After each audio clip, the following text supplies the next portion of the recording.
My name is Theresa, and the night they mocked my gift was the night I decided I would never sit silent again. It was my sister-in-law's birthday, the kind of evening she loved to orchestrate, extravagant, loud, dripping with glitter. The restaurant gleamed with chandeliers that spilled golden light over marble floors polished like mirrors. The waiters floated between tables with bottles of champagne, their white gloves flashing. Every guest arrived in gowns sequined to blind and suits pressed so sharp they could cut. I had chosen my gift carefully. A silver bracelet with a single charm etched with a lily, her favorite flower since she was a girl. It wasn't the most expensive piece I could have bought, but it was meaningful. That mattered to me more than carats or brands. I wanted her to feel seen, remembered, cherished. I wanted to offer something that said I cared about who she was, not just what image she wanted to project. But when she opened the little velvet box, her laughter pierced the air like breaking glass. "Oh, Theresa," she drawled, sweet as venom. "So modest. How quaint."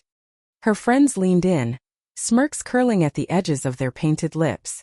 One whispered, though her voice carried easily across the table, "I saw the new collection at Davenport Jewelers yesterday. Now that is a gift. Real diamonds. Not this." The laughter roared. My bracelet was cast aside among discarded ribbons, shining faintly on the linen like it didn't belong. I tried to keep my face composed, but inside my chest a fire roared.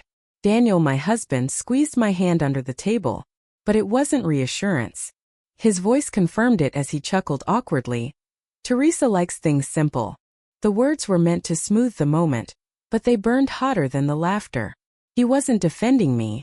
He was apologizing for me, as though I were a burden. I smiled because that was what was expected of me, but my heart tightened until I could hardly breathe. They thought I was small. They thought I was poor. They thought I was a child lost in a room full of adults. What none of them knew was the truth. Davenport Jewelers, the very name they flaunted, the temple of diamonds they used as their measure of worth, was mine. I had built it slowly, deliberately, carefully. Every contract, every investment, every piece of the empire was tied to me through holding companies. My name wasn't on the storefront. No one ever suspected. And I had liked it that way, quiet success, no spotlight. But their laughter made something shift inside me. Humiliation hardened into resolve. Dinner blurred by.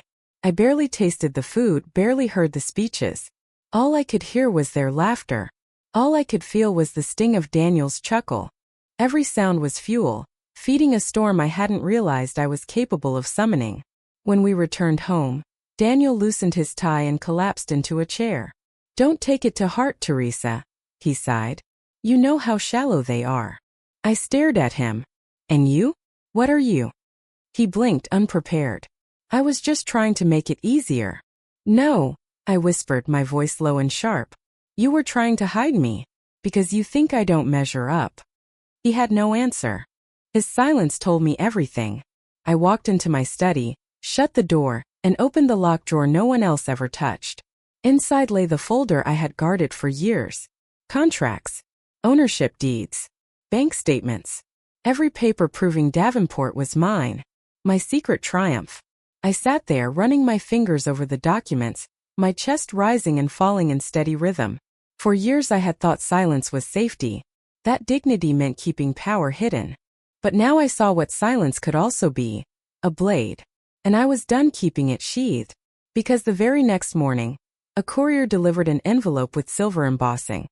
An invitation to Davenport Jewelers' Winter Showcase Gala. An event where every single one of them would be present. And for the first time I knew exactly what stage I was meant to claim.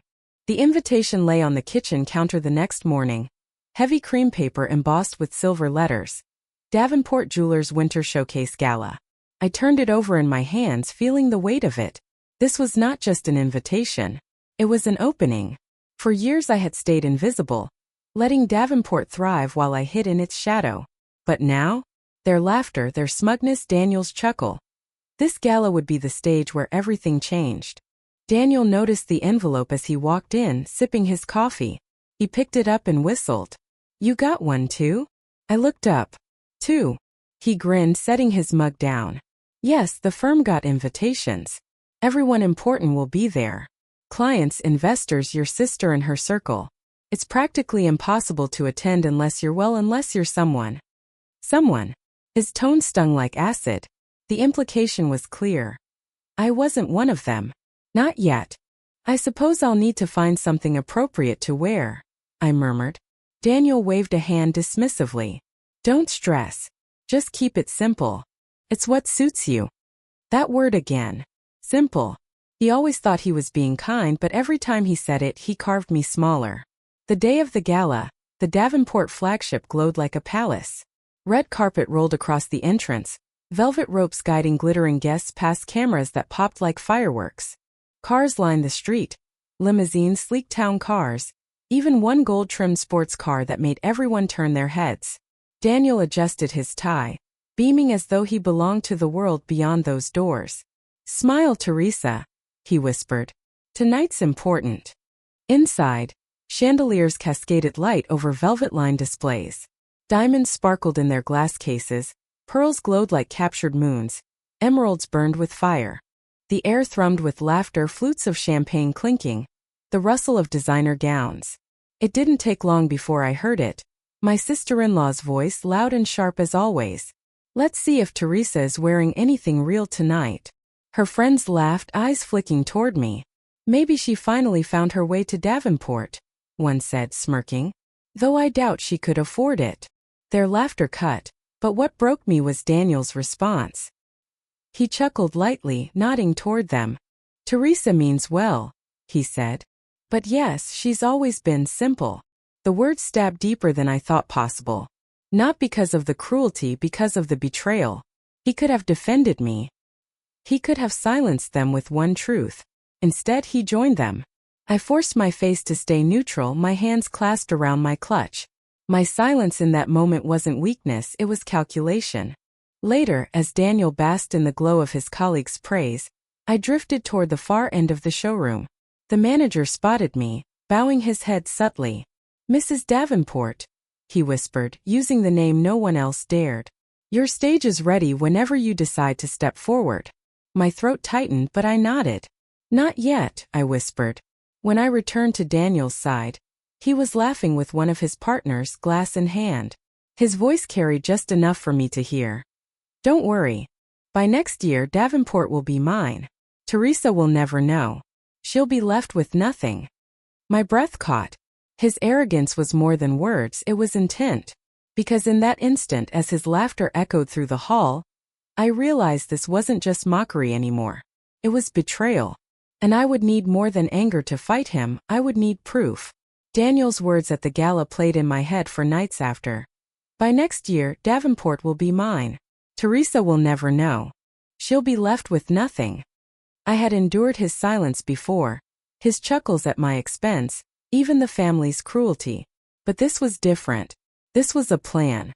A betrayal not of pride but of theft. He wasn't just mocking me, he was preparing to erase me. I couldn't confront him yet. Anger would only make him careful. Instead, I needed proof, evidence so heavy it would crush him under its weight. The very next morning I called June. My oldest friend, my only confidant. We met in a quiet corner of a downtown cafe. I slid my phone across the table and played Daniel's recorded voice from the gala. Her face went pale, then hardened into fury. Theresa, he isn't just insulting you, she whispered. He's coming for what's yours. If you don't act, he'll twist the truth until you're the one left begging. She was right. Daniel had charm. He had the ability to make people believe him no matter the lie. To beat him, I needed more than truth. I needed undeniable, irrefutable evidence. So I began to gather. At dinners, at parties, at every social function where arrogance loosened tongues, I carried a small recorder hidden in my clutch. The first time I pressed play later that night, I heard Daniel's voice, smooth and cruel. Luxury is wasted on her. Theresa doesn't even understand wealth. She's simple. The laughter of his colleagues followed like a slap. I saved every file, labeled them carefully. Each insult became a stone, and stone by stone I built a fortress. My sister-in-law was no less useful. At another gathering, she raised her glass, smirking. Here's to gifts worth remembering, not trinkets. Her friends giggled. My bracelet, the one they had mocked, flashed faintly on her wrist. Caught it all on tape. At home, when Daniel scrolled through his phone, I sat quietly nearby, my smile fixed. He never suspected that I was listening deeper than I ever had. Meanwhile, I fortified the paper trail. Every contract, every deed, every legal tie between Davenport and me, I scanned and duplicated. One binder stayed locked in my study. Another I delivered to June for safekeeping. A third went to Harper, the lawyer June had insisted I meet. Redundancy is power, Harper told me as she flipped through the documents. Her sharp eyes softened briefly as she looked up. Daniel may be clever, but facts are relentless. Once you decide to strike, there will be no escape for him. And then there was Evelyn, Daniel's assistant. I invited her to coffee one afternoon under the guise of getting to know her better. She sat stiffly at first, nervous, her eyes darting around. But when I told her I knew about Daniel's plans, her shoulders sagged. I don't want to be part of this anymore, she confessed. He asked me to start drafting transfer papers, to make it look like Davenport was his. I knew it was wrong. Her words hurt, but they also lit a flame of clarity. Then don't lie, I told her gently. When the time comes, tell the truth. Stand with me. She nodded slowly, relief in her eyes. Piece by piece, the net drew tighter. My recordings grew. My binder thickened. Evelyn agreed to testify. June stood by my side, and Harper shaped it all into strategy. Late one night, as I organized files in the quiet glow of my study lamp, I played back another recording. Daniel's voice filled the room. She'll never know what hit her. Davenport will be mine, and she'll be left with nothing. Nothing. That was what he thought of me. My hand tightened around the recorder until my knuckles went white. For years, silence had been my shield. Now it was my blade. Because just as I slipped the recorder back into its case, my phone buzzed with a new message from a blocked number. Stop digging, Theresa. Some secrets are meant to stay buried. The message on my phone glared like a warning in the dark. Stop digging, Theresa. Some secrets are meant to stay buried. I stared at it, my breath slow and deliberate. Once I might have trembled. Once I might have hidden. But not anymore. The fear that message was meant to spark only hardened into resolve. If they were trying to silence me, it meant I was closer than ever to the truth. The next morning, I met June at the cafe where we'd first spoken of Daniel's betrayal. She slid into the booth opposite me, her sharp eyes catching the tension in mine. I handed her the phone. She read the message, her lips pressed into a thin line. This is desperation, she said flatly. They know you're getting stronger.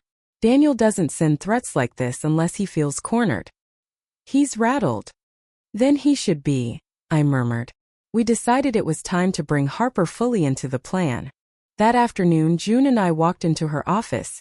A tall room lined with shelves of leather-bound volumes, the air heavy with quiet authority. Harper rose from her chair, greeting us with her usual calm smile. What do you have for me? She asked, motioning us to sit. I spread the binder open across her desk. Documents, contracts, deeds, bank records, every line tying Davenport back to me. Then the recordings, Daniel's voice mocking me, bragging, plotting. Finally, Evelyn's handwritten note confirming she would testify if needed. Harper studied everything in silence. When she finally looked up, her eyes were like steel. Theresa, you've built more than a defense. You've built a weapon. With this, you don't just protect yourself. You dismantle him. She leaned forward, folding her hands. But the question is how you want to use it. Quietly in court where you will win but the world will never know. Or publicly, where everyone who ever mocked you will watch him fall. The memory of the bracelet on the table burned in my mind. My sister-in-law's laughter. Daniel's chuckle. The sneers, the whispers. I thought of every dinner, every gala, every time I had been dismissed as simple. I want them all to see, I said. My voice didn't waver. Harper's lips curved into the faintest smile. Then we billed for spectacle. We outlined the plan carefully. The stage. The upcoming Davenport Spring Showcase, the grandest event of the year. Every elite guest, every socialite, every critic would attend expecting glamour and diamonds. Instead, they would witness truth. The portfolio. 3 identical binders, notarized and sealed. One for me, one for Harper, one kept safe with June. Even if Daniel tried to seize one, the others would remain. The witness. Evelyn would attend quietly, hidden in the crowd. At the right moment, Harper would bring her forward to confirm Daniel's instructions to forge documents. The audience. Invitations would be arranged so that those who mocked me most, Daniel's colleagues, my sister-in-law, her friends, sat front and center. Their laughter would curdle into silence under the chandeliers. The timing. Harper was precise. Let him speak first. He will boast as he always does. Then you step forward. Let him trap himself before you cut the rope. I could already picture it. Daniel's grin cracking, my sister-in-law's smirk fading, the applause rising not for him, but for me. That night, as I locked my binder away again, Daniel appeared in the doorway. His smile was thin, his eyes too sharp. You've been busy, Theresa. Spending a lot of time in here.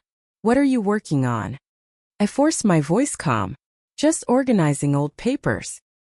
He studied me for a moment, his gaze lingering on the locked chest beneath my desk. You've changed, he said softly. I don't know what you're hiding, but I'll find out. Because when I checked my phone later that night, another message awaited me from that block number. If you open your mouth at the showcase, you'll regret it. The third message blinked on my phone. If you open your mouth at the showcase, you'll regret it. I stared at it for a long time, letting the words settle. Not with fear but with clarity. Every threat meant they were slipping. Every attempt to silence me was proof that my silence had already become dangerous. The next morning, I returned to Harper's office with June at my side. We spread everything out across the table again. Contracts, deeds, bank transfers, the audio recordings. Harper reviewed each page with meticulous care, then set down her pen. We accelerate, she said firmly. The showcase will be our stage, no delays. The more nervous he becomes, the more reckless he'll get. If we wait, he might strike first.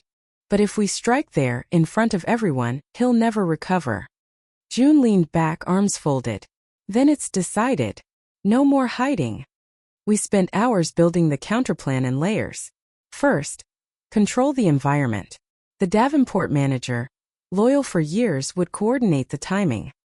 He agreed to hand me the microphone after the collection unveiling. Harper arranged additional security. Trusted guards briefed that I was the true owner.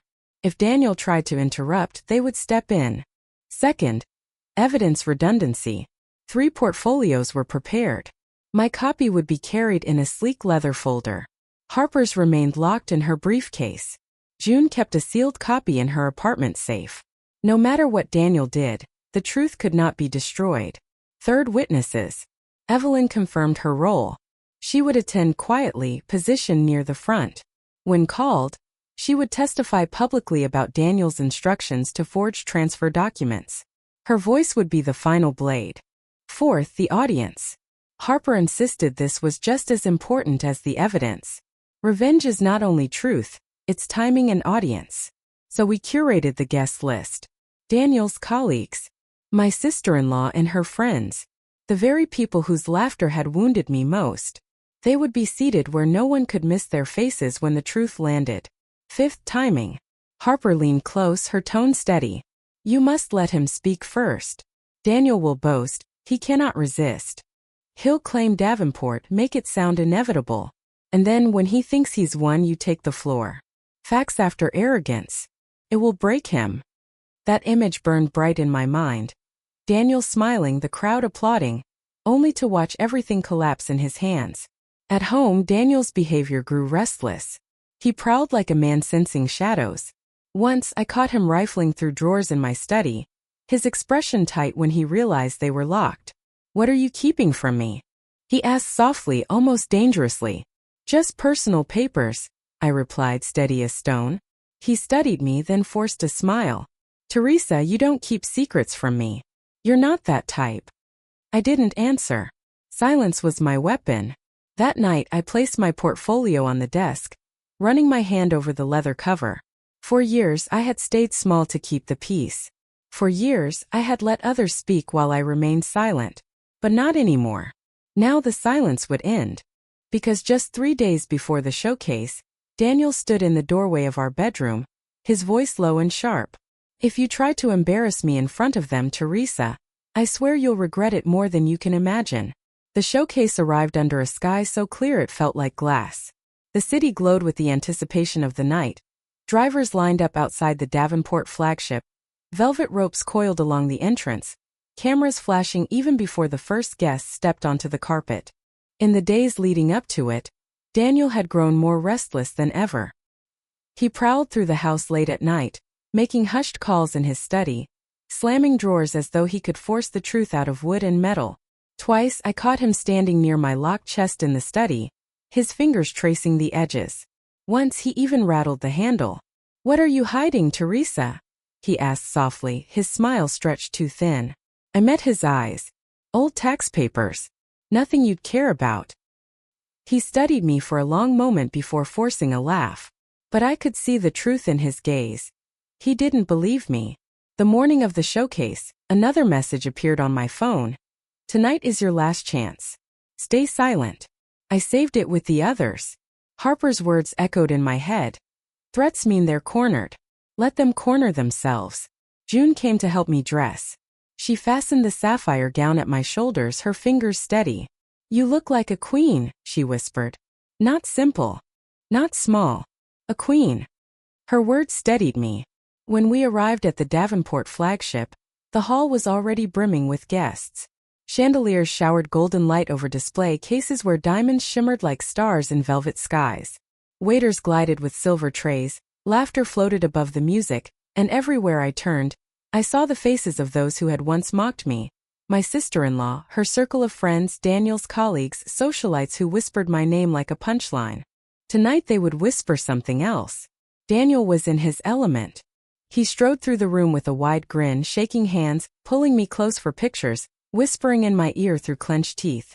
"Smile, Theresa. Do not embarrass me." I smiled, but not for him. The lights dimmed and the showcase began. The manager took the stage, his voice rich and smooth, speaking of the artistry behind the new collection. The crowd hushed, eyes glinting as jewels were revealed one by one. Applause swelled, glasses clinked, the spectacle unfolded exactly as expected. And then Daniel moved. Before the manager could hand me the microphone, Daniel stepped forward, his glass raised high. "Before we go any further, a toast," he boomed. His voice rolled across the hall, commanding attention. The crowd turned, delighted at the interruption. He grinned wider, basking. "To Davenport Jewelers," he declared. "The pride of this city. And soon, to be part of my family legacy." Gasps. Murmurs. My sister-in-law clapped furiously, her friends joining in. Daniel's colleagues nodded approvingly, whispering among themselves. His words spread through the crowd like wildfire. My chest tightened. He was claiming it now before me, before the truth could be spoken. He thought by planting his lie in their minds first, he could trap me into silence. The whispers swelled. "Did you hear that? He's taking over Davenport. What a man. Imagine securing a legacy like that." Daniel turned toward me then, his eyes gleaming with triumph, his smile sharp as a knife. "Isn't that right, Theresa?" he said, his tone mocking, as if daring me to contradict him. I opened my mouth, but before I could speak, the manager stepped forward, his voice firm, cutting through the murmurs. "Actually, ladies and gentlemen, Mrs. Theresa Hale has something very important to share." The spotlight shifted. Every eye in the hall turned to me. Daniel's grin faltered just slightly as the microphone was placed in my hand, because in that moment I knew it was no longer about my humiliation or even his betrayal. It was about truth standing tall in the one place he thought it would never appear. And I was ready to speak. The weight of the microphone in my hand felt heavier than gold. For years I had been silent in these rooms, silent while they laughed, silent while Daniel smiled at my expense, silent while my worth was measured in whispers and pity. Now silence ended. The chandeliers blazed above me as I stepped forward. The murmur of the crowd shifted into expectation. My sister-in-law leaned forward, her smirk trembling. Daniel's glass froze midair, his grin twitching at the edges. I drew in a slow breath. "Many of you know me as Daniel's wife," I began. My voice carried, calm but sharp. "Quiet, modest, simple. That is the role I have played, and it is the story you have told about me." A ripple of whispers spread across the hall. Daniel chuckled nervously. "Theresa, darling, this isn't the time for." I lifted my hand. "Be quiet, Daniel. It is my time now. Gasps echoed. For the first time in years he obeyed. I pulled the leather portfolio from my clutch and placed it on the podium. For years I have been mocked. My gifts laughed at. My presence diminished. My own husband chose laughter over loyalty. But tonight you will see the truth. I opened the folder, the spotlight catching the gleam of notarized deeds. The first page I held up. Ownership documents for Davenport Jewelers. The second. Contracts linking the holding companies to my name. The third. Bank transfers, investments, every signature connecting me to this empire. The crowd murmured, confusion rippling into disbelief. I straightened. This store, this brand, this empire you use as the crown of your social standing, it belongs to me. Davenport Jewelers is mine. The silence was absolute. Then came the gasps, the shifting of chairs, the clink of a glass dropped in shock. Faces turned pale. My sister-in-law's smirk collapsed into open-mouthed disbelief. Daniel lunged forward, his voice desperate. She's lying. These are forgeries. She doesn't understand what she's holding. I pressed a button on my phone. Daniel's own voice filled the hall, crisp, undeniable. By next year, Davenport will be mine. Theresa will never know. She'll be left with nothing. The reaction was explosive. Gasps, shouts, furious whispers erupted. Phones lifted into the air as people recorded. Cameras flashed. Daniel spun wildly, shouting, "That's out of context. She's twisting it." But then Evelyn stepped forward from the crowd. Her voice rang clear. "It's not out of context. Daniel asked me to prepare fraudulent papers. He wanted Davenport in his name. He wanted to cut Theresa out completely." The room erupted again, this time with outrage. The socialites who had mocked me covered their mouths. Daniel's colleagues looked at him with disgust. Even the waiters froze, their trays shaking as they realized what they were witnessing. I lifted my chin, letting the fire in my voice carry above the chaos. "You thought I was nothing. You thought silence meant weakness. But silence was my strategy. Tonight, the truth is louder than your lies." The applause began slowly, first from the back, then swelling, spreading through the hall until it echoed like thunder. For the first time, the room's energy was mine. Daniel's face twisted crimson. His glass shattered on the floor as he roared, "This isn't over, Theresa. You'll regret this." The guards moved instantly, stepping between us. Daniel struggled, shouting, his words dissolving into fury. But no one defended him. No one laughed with him. He stood alone, his arrogance collapsing in the light. Because as the guards dragged him back, I saw my sister-in-law rise from her seat, her face white with shock. She whispered to her friend, "She owns it, she owns Davenport." And for the first time, the silence in her voice was sweeter than any applause. The sound of Daniel's glass shattering on the marble still rang through the showroom when the applause finally ebbed into whispers. His roar, "This isn't over, Theresa. You'll regret this," echoed like a storm cloud, but it no longer frightened me. For the first time, his rage looked pitiful. The guards held him back, their hands firm on his shoulders. His face was crimson, sweat streaking down his temple as he struggled, shouting half-formed threats. "She's lying. She's twisting everything. You're fools if you believe her." But the crowd no longer looked at him with admiration. They looked at him with disgust. My sister-in-law sat frozen, her glass untouched in front of her. Her friends who had once whispered about me were whispering about her now. "She mocked Theresa for years," one hissed. "And all along, Theresa owned Davenport." Their words cut sharper than knives. Across the hall, Daniel's colleagues exchanged tense glances. One, a senior partner from his firm, shook his head slowly. "He's finished," he muttered. Another whispered, "I can't believe he thought he could get away with it." They didn't bother hiding their disdain. I stood at the podium, portfolio open, papers spread like a battlefield I had already won. The manager stepped forward, bowing slightly toward me. "Ladies and gentlemen," he announced, his voice carrying authority, "allow me to reintroduce the true owner of Davenport Jewelers, Mrs. Theresa Hale." Applause rose again, louder this time, echoing off the chandeliers. Cameras flashed. Reporters scribbled furiously. The sound wasn't just approval, it was recognition. For years they had overlooked me, dismissed me, laughed at me. Now they saw me. Daniel twisted against the guards, shouting hoarsely, "She'll pay for this. She'll regret humiliating me." His words fell flat, drowned out by the applause. No one reached for him. No one defended him. His allies slipped toward the exits, unwilling to share in his disgrace. Evelyn stood nearby, her hands trembling but her chin high. She looked at me with something like relief, maybe even gratitude. By telling the truth, she had freed herself too. My eyes swept the crowd. The women who once sneered at my modest gifts now avoided my gaze. My sister-in-law's face had drained of color, her smirk gone, replaced by silence. Even she could not laugh her way out of this. As the applause subsided, I raised the microphone once more. For years I let silence protect me. But silence was never weakness. It was patience. And tonight, patience revealed the truth. The crowd erupted again, this time with cheers. Daniel sagged against the guards, his fight finally fading. He looked smaller than I had ever seen him. Not the man who had strutted through rooms laughing at me. Not the husband who thought himself untouchable. Just a man caught in his own lies, drowning in the weight of truth. The guards escorted him out, his footsteps echoing against the marble, each step weaker than the last. The doors closed behind him with a heavy thud, sealing his fall. The hall was mine. Guests surged forward, some eager to congratulate me, others desperate to distance themselves from Daniel's disgrace. Reporters pushed forward with questions, flashes blinding as they captured every angle. "Mrs. Hale, how long have you owned Davenport? Did you always know your husband's intentions?